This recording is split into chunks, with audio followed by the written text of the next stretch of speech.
So, just a warning, there will be swearing. You wouldn't ask Renoir to paint without blue, so you can't expect me to talk without bluest language. You've been warned. As Justice Harlan said, one man's vulgarity is another man's lyric.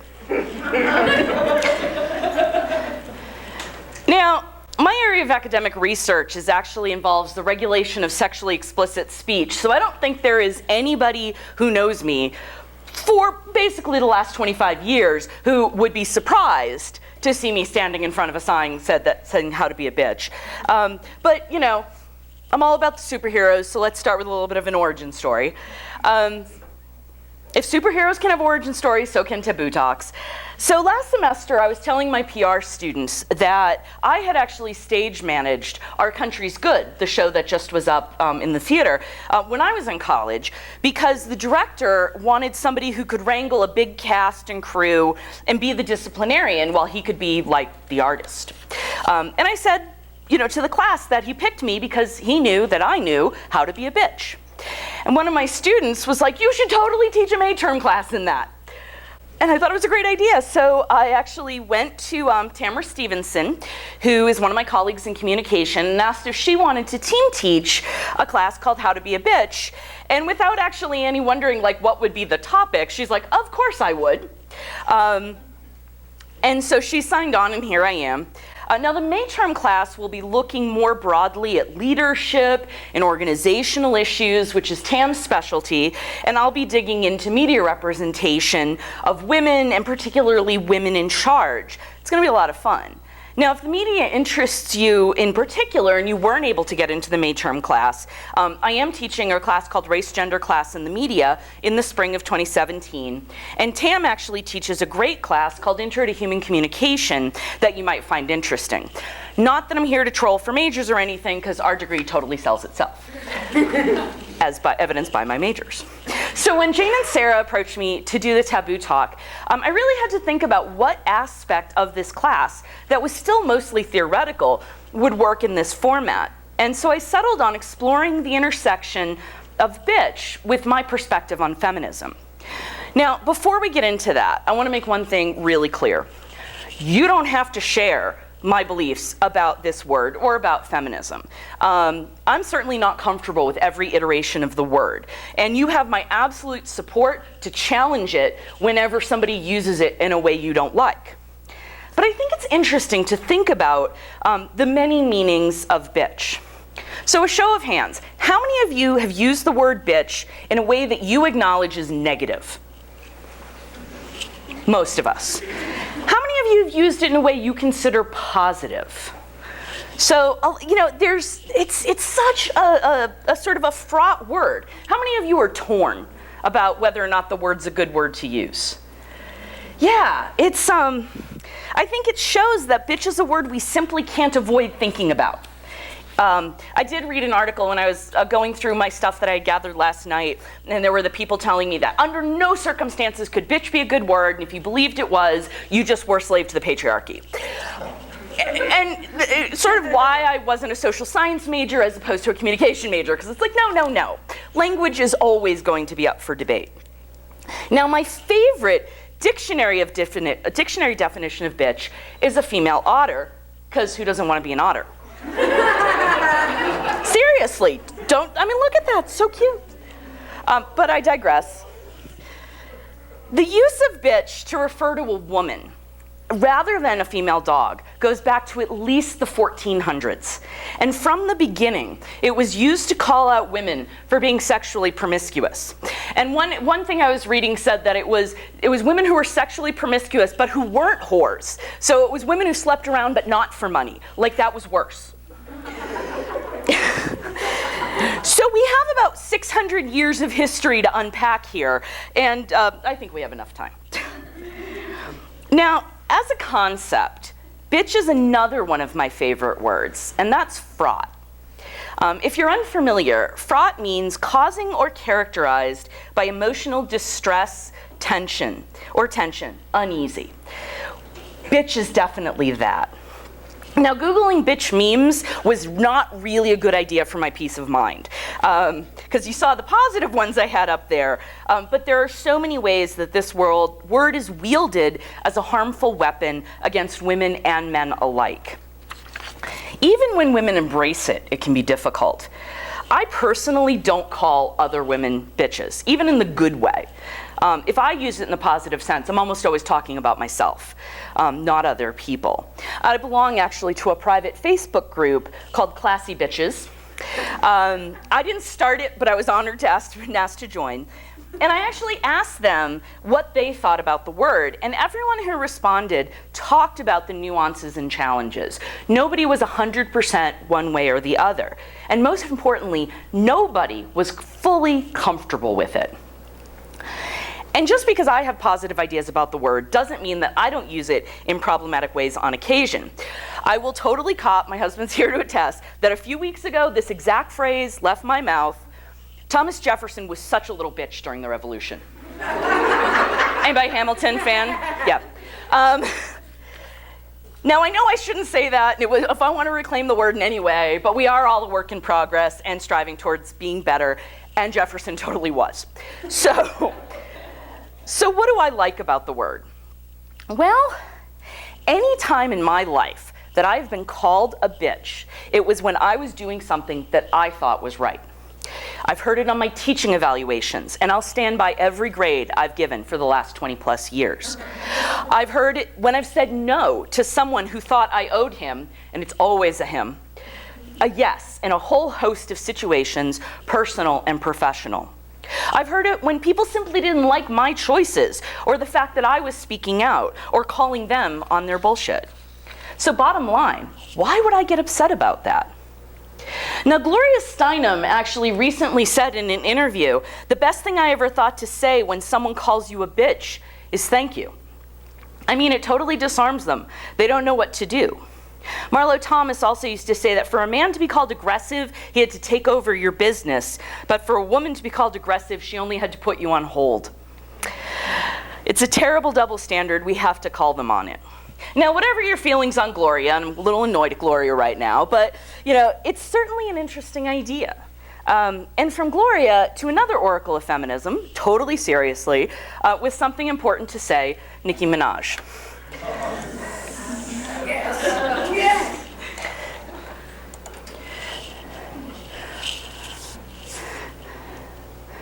You have to be like a beast. You have to be a beast. That's the only way they respect you. I came up under Wayne, and Wayne has his way of doing things. When Wayne walks on a set and say, "Don't talk to me, have my music ready, get the up out of my face, and I'm gonna blow this to your face all day," it's cool. But every time I put my foot down and stand up for myself, it's like, we've heard about Nicki Minaj. Nicki Minaj shut down a photo shoot. Oh my God, everyone's no one's going to work with Nicki Minaj. I'm glad you heard. Now, when I come to a photo shoot, let it be of quality. You know why? Because I put quality in what I do. I spend time and I spend energy and I spend effort and I spend everything I have, every fiber of my being to give people quality. So if I turn up to a photo shoot and you got a $50 clothes budget and some sliced pickles on floor, you want to know what? No, I am going to leave. Is that wrong? For wanting more for myself, wanting people to treat me with respect? But you know what? Next time they know better. But had I accepted the pickle juice, I would be drinking pickle juice right now. When I am assertive, I'm a bitch. When a man is assertive, he's a boss. Bossed up. He bossed up. Yeah, he bossed up. No negative connotation behind bossed up, but lots of negative connotation behind being a bitch. Donald Trump could say, "You're fired." Let Martha Stewart run her company the same way and be the same way. Oh, evil. But Donald Trump, he gets to hang out with young and have 50 different wives and just be cool. Way before the presidential election, so this is old. Cool. Oh, Donald, we love you. Donald Trump. But when you're a girl, you have to be like everything. You have to be dope at what you do, but you have to be super sweet, and you have to be sexy, and you have to be this, and you have to be that, and you have to be nice, and you have to. It's like I can't be all those things at once. I'm a human being.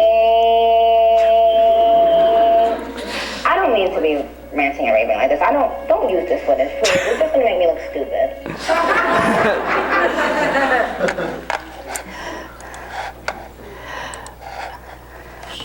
Seriously, how awesome is Nicki Minaj? Don't you just want to go, I'm not going to drink the pickle juice. It's awesome. And of course, this is not a news story in the media.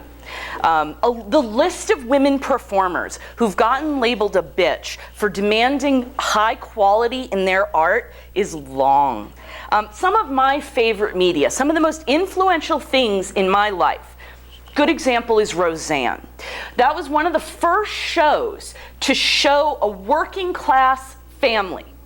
And Roseanne fought tooth and nail to keep that show true to her working class roots. Roseanne's a bitch. She's too difficult to work with. You see Chuck Lorre, who got his start in Roseanne. She fucking gave him his start. And all he does now is badmouth her. He's got an empire of shows. But she was too difficult to work with, and we actually saw Roseanne a few years ago in Vegas, and she was like, I was fighting for every single word to make that show true, and I was called a bitch. Any other man would have been praised for his art. And that's the thing. When I think about Roseanne and what it meant to me growing up in a working class household, finally seeing what I recognized. I will always remember the episode where they didn't have enough money to pay the bills, so they sent the wrong check to the wrong company as a way to buy them a couple extra days. And while I don't know that my dad and I ever did that, I certainly remember running to where you could pay your electric bill 5 minutes before they were going to turn off the lights, because money was tight. I wasn't like hungry poor. I'm from a working class family. There were certainly plenty of people who've been poorer than me, but I understood what money struggles. And Roseanne spoke to me in a way that no other TV show ever had. And it spoke to me because Roseanne was a bitch and made the network keep true to her vision. And I think that's something we see, again, in the media over and over again.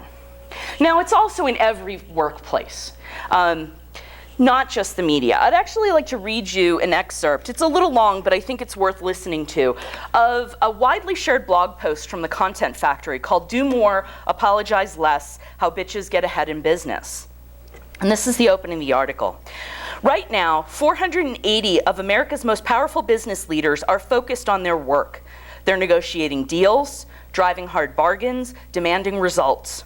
They may even be denying promotions, stressing down sales execs for failing to meet quotas, or sternly notifying an assistant that it's time to clear out his desk. They're doing this all without the slightest fear of being called a bitch. Why? Because they're men, of course. For the 20 female CEOs rounding out the Fortune 500 and the countless other women battling it out in the business world, daily interactions are not so easy. They're stalked by a nagging fear, one that dilutes ambitions, slows progress, and ultimately sabotages the success that they've already attained. Because as much as a woman wants to be thought of as smart, assertive, and worthy of respect, we certainly don't want to be thought of as bitches. Or do we? After all, the term bitch is really just a rhetorical tool for turning confidence, dignity, and power into things that are unseemly. It's a personal attack used to make any woman who seeks or displays these characteristics into something ugly, fearful, even bestial. In short, it's used to keep us in our place and out of the old boys club. Perhaps it's time we flipped the script and stopped letting the bitch label hold us back. Maybe it's time we tossed out the endless stream of business tips for female business leaders and replaced them with one golden rule. be a bitch. So, I mean, this idea of speaking about, the way bitch is used to challenge us when we're living the life we want to live is an important, this is the thing I want you to think about and wrestle with. So how else do we think of the word bitch? Well, there was a joke back when I was in college came to mind when I was thinking about this lecture. And it's this. What's the difference between a bitch and a slut? A slut sleeps with everyone. A bitch is a slut who won't sleep with you. Now, putting aside all the way that joke is problematic, and it totally is, I own that, the message of bitches are sexually active and discriminating, that seems pretty spot on to me. I can totally embrace that. Because again, it's about the power to say no. And let me tell you, women saying no is some of the most feared shit on this planet. If you haven't yet learned how to say no in all aspects of your life, learn that now, because it's the thing you're going to spend the rest of your life trying to figure out. I think some of the female faculty in the room will back me up on this, that saying no, that is an act of power. So I've subscribed to Bitch magazine for years. Bitch markets itself as a feminist response to pop culture. It's also something I approve of. Here's the co-founder, Annie Zeitzer, on why she and her co-founders chose the name. Your magazine was hailed by the Chicago Tribune as being a breath of journalistic fresh air. Spin magazine calls it one of the best written and edited girl-centric scenes around, and the accolades go on. And all that being said, even with that being said, I know some viewers are watching tonight and they're thinking, why in the world is it called Bitch Magazine? So just explain the significance of the title, because there are many who would say it's offensive. Sure. Well, we started the magazine in 1996, and so for context, you were saying before that you see the word everywhere, you hear it everywhere. In 1996, that really wasn't the case. You didn't hear it on radio, you were just starting to hear it on television. It wasn't in common parlance, and it wasn't used in the sort of multitude of ways it's used now. It was very specifically used toward women, and more specifically toward women who spoke their minds, who said things that maybe people didn't want to hear, and who stood up for themselves. And so for us, that was really key. My co-founders and I grew up in New York City, and we were very used to hearing that word on the street, when we didn't respond to cat calls or something like that. When I lived there, yes. Yeah, so our feeling was, what would it look like if we reclaimed this word? What would it look like if we took away its power to make us feel small, and to make us feel not just small, but small for being women? And I think that's really the key. There are a lot of words you can use to describe a woman who is saying something you don't like or acting in a way you don't like, but those words are never used when it's a woman. It's always, always bitch. If you're unfamiliar with Bitch, I strongly encourage you to seek it out. It's actually a great publication.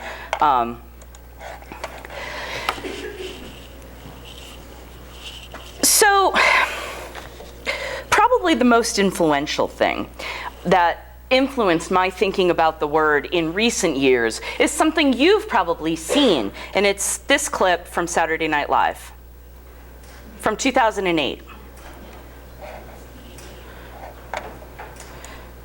Yeah, of course. Technology works until it doesn't. So we're gonna go in, and we're gonna I also hate,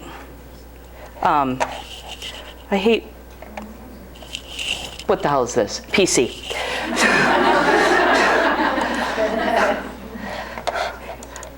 Oh, fuck it. There it is, okay. People say that Hillary is a bitch. Let me say something about that. Yeah, she is. And so am I. And so is this one. Yeah, deal with it. You know what? Bitches get stuff done. That's why Catholic schools use nuns as teachers and not priests. Those are mean old plans and they sleep on cots and they're allowed to hit you. And at the end of the school year, you hated those bitches, but you knew the capital of Vermont. So I'm saying it's not too late, Texas and Ohio, get on board. Bitch is the new black.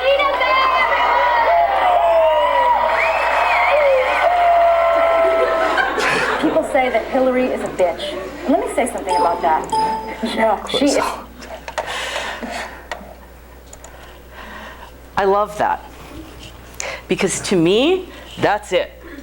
That's the core of what I love and why I will call myself a bitch. Because I pride myself on getting things done. Ask anybody who's been on a committee that I was running. Some people are in the room. I personally have very little tolerance for meetings about meetings, which we totally have in academia. I was telling Jane when we first got here that I hate this room, in part because this is where we sit. And let me tell you, 160 PhDs in a room, never good. No good things ever happen. But, I mean, that's it. When I run things, stuff gets done. And if that means I'm a bitch, bring it on, because I get things done. Now, as I was doing research for this lecture and this class, I came across something called the Bitch Manifesto. It was written in 1968 and published in 1970, which is the year I was born. 45. Didn't want to make you do math or anything.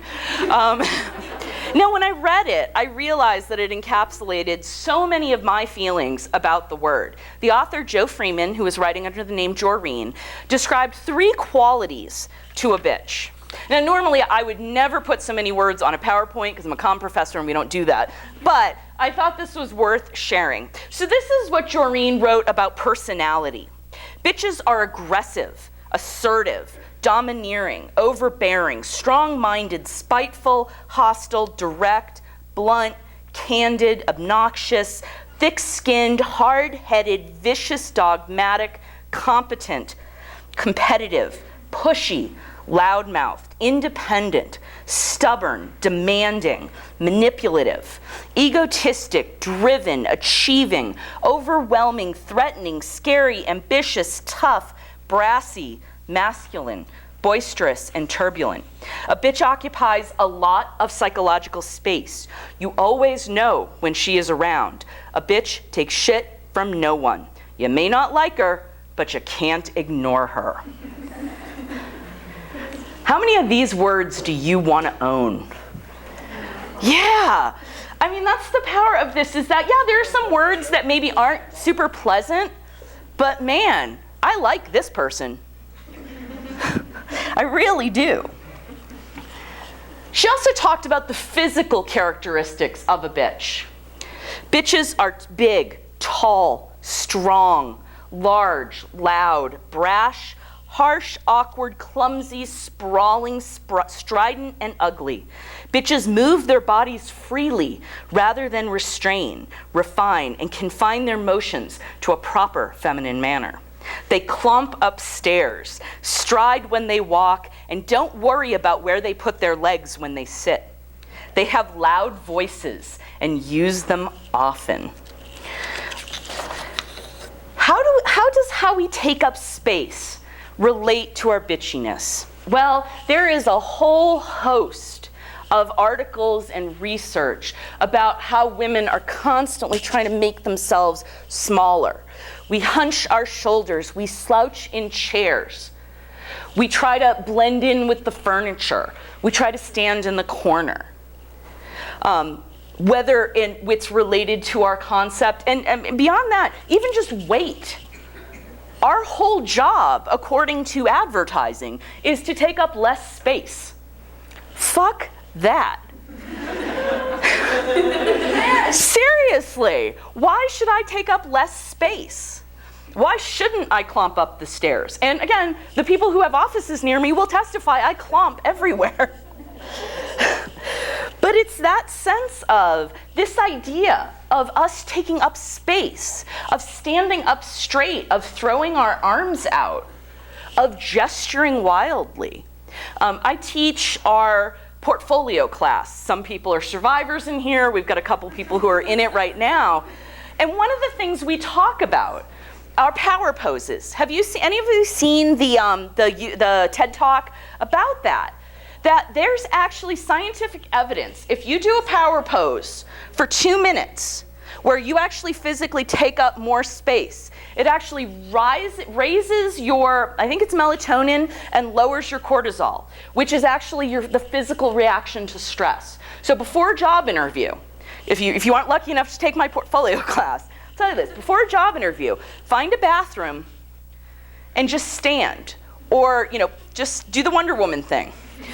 You'll actually be calmer, believe it or not. But the more you pull your body in, actually the higher your cortisol levels get. So literally your body thinks you're stressed every time you pull in.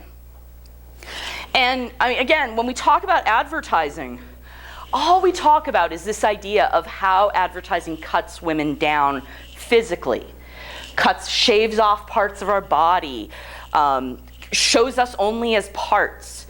But the more space we take up, and let me tell you, people resent it.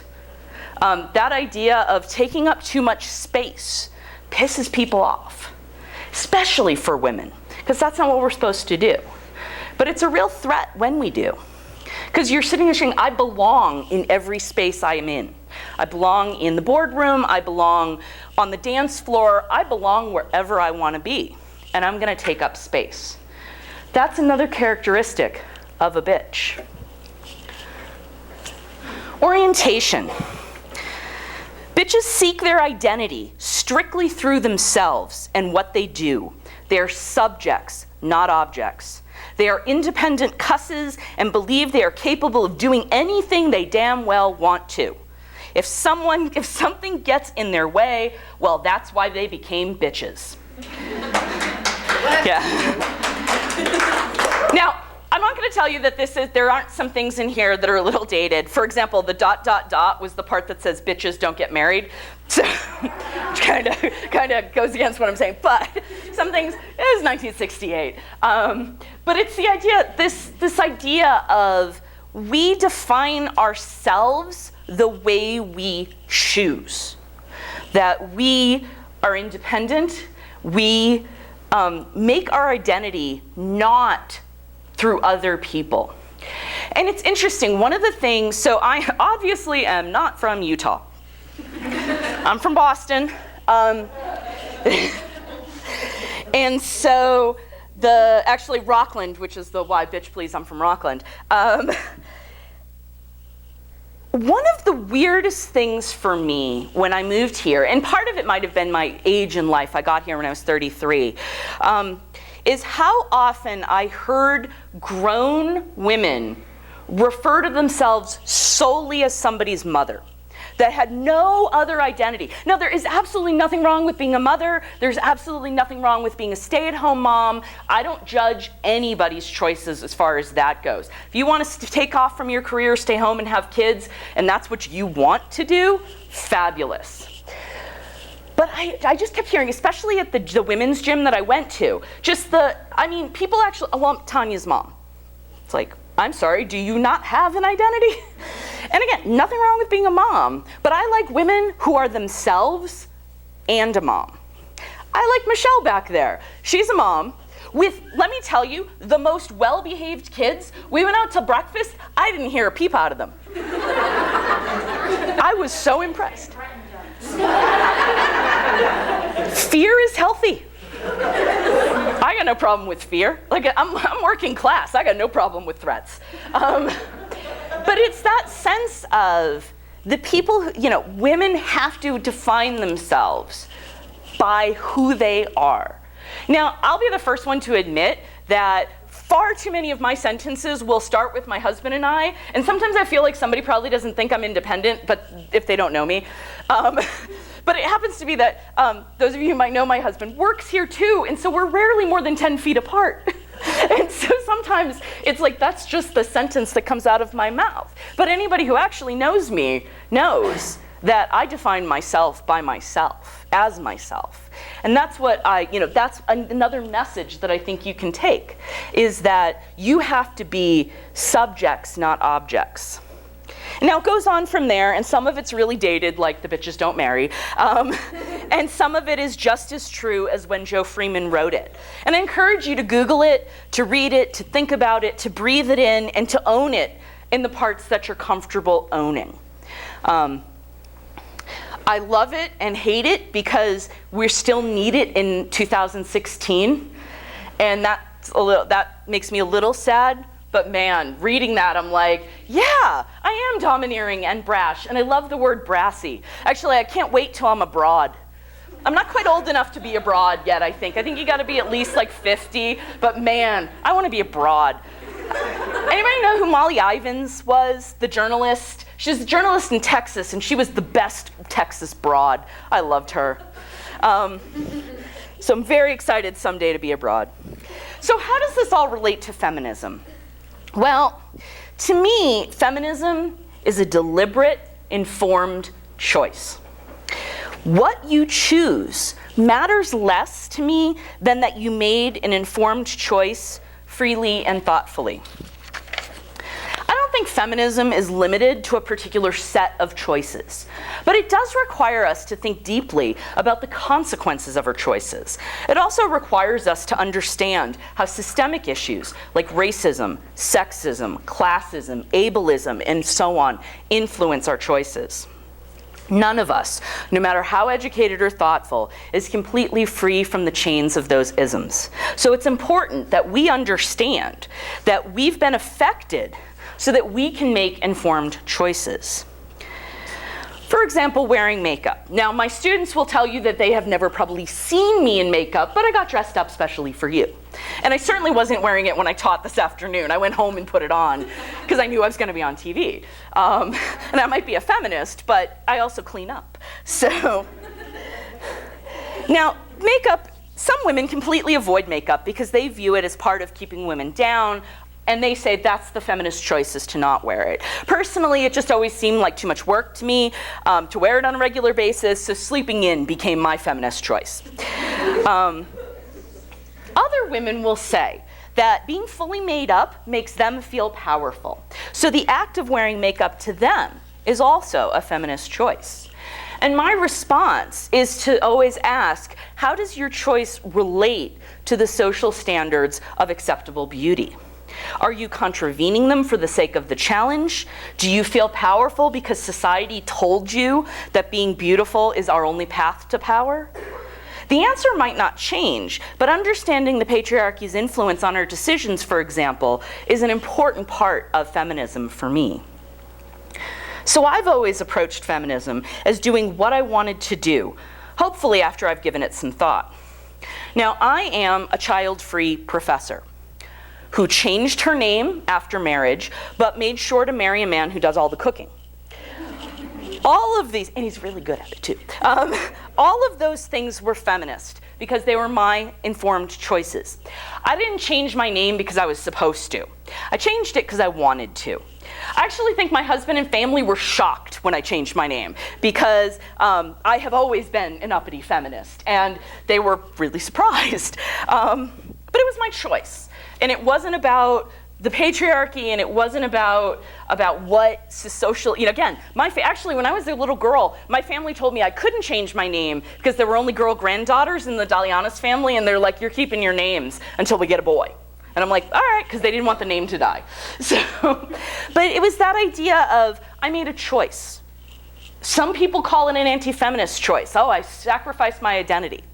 Let me tell you, Zarkin, a whole lot easier to spell than Dalianis. So, but it was my choice. It was the family, how I chose to structure my family.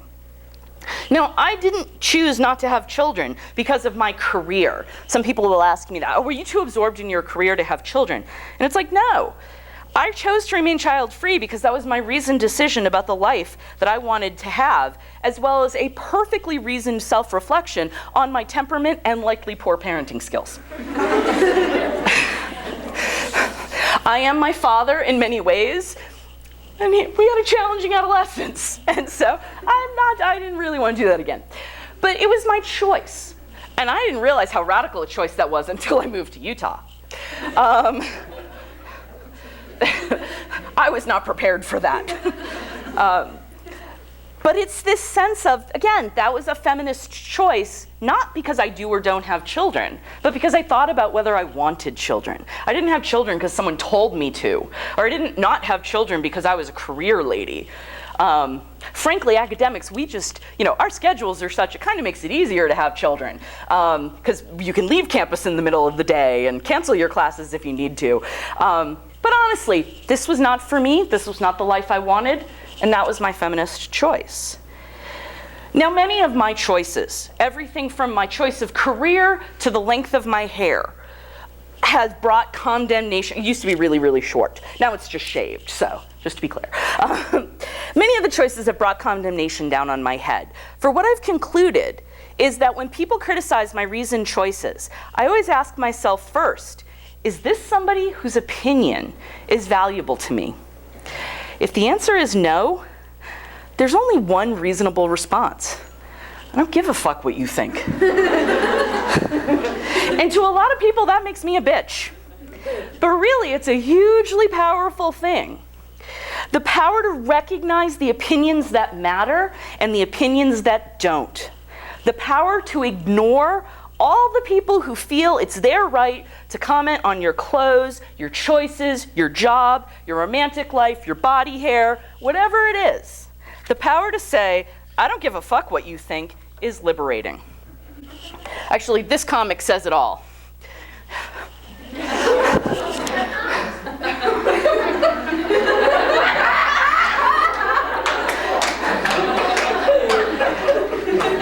the number of people who think it's totally their job to comment on your personal choices astounds me to this day. That's the thing, is the power to say fuck your opinions really, really important. Wow.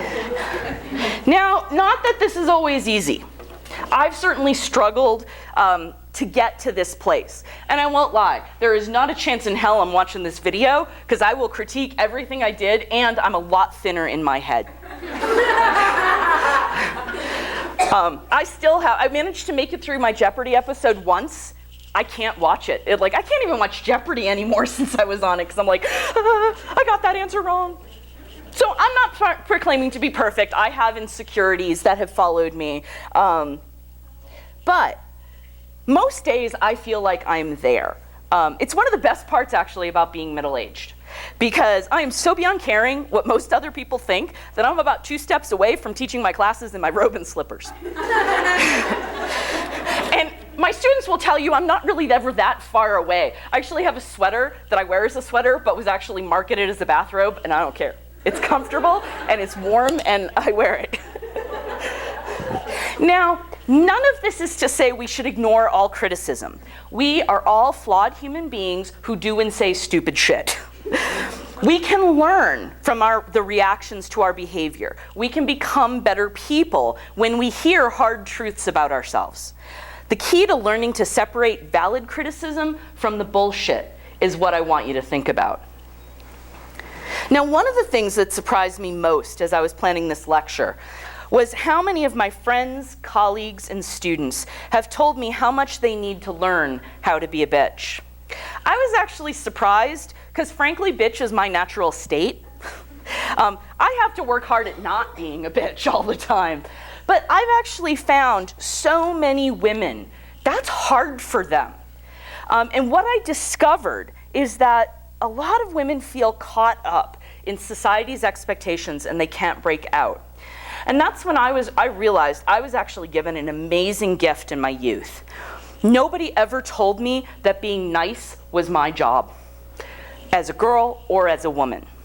I hear so many stories from my friends struggling with this idea of being nice, being a peacemaker, being the perfect little girl, the perfect woman, the perfect wife, the perfect mother. And I really can't think of a single time that I was ever told to change my behavior to be nice. Now, I was largely raised by a single dad. My mom died when I was 8, and at 11, I moved in with my father, who raised me from 11 until I went off to college. My dad had no sisters, and frankly, my grandmother, his mother, was also kind of a bitch. So Like, he didn't actually have this idea that women were supposed to be these nice, perfect little girls. I used to joke with him that had I been a son, he would have raised a middle-of-the-road boy. You know, not conservative, not liberal, just kind of a middle-of-the-road average boy.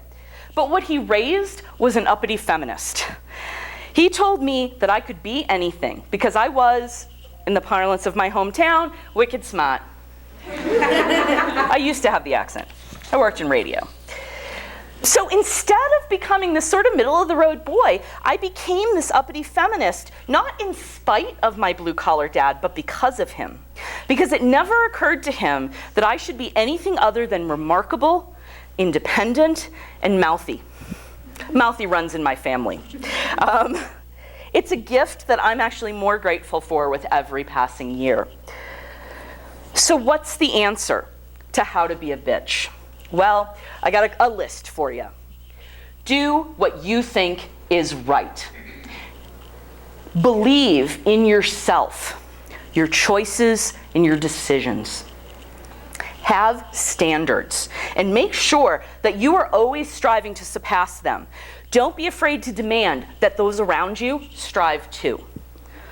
When someone criticizes you, ask yourself if their opinion has value to you, and if not, ignore them. Be kind to yourself. I haven't talked about that, but that's an important one, and a lesson that it took me until now, I think, to learn, till my 40s. Don't judge yourself too harshly when you don't meet your expectations. There's always another day. So be kind. Remember, it is not your job to please people. Embrace your power, and everyone else can go fuck themselves. So that's how to be a bitch.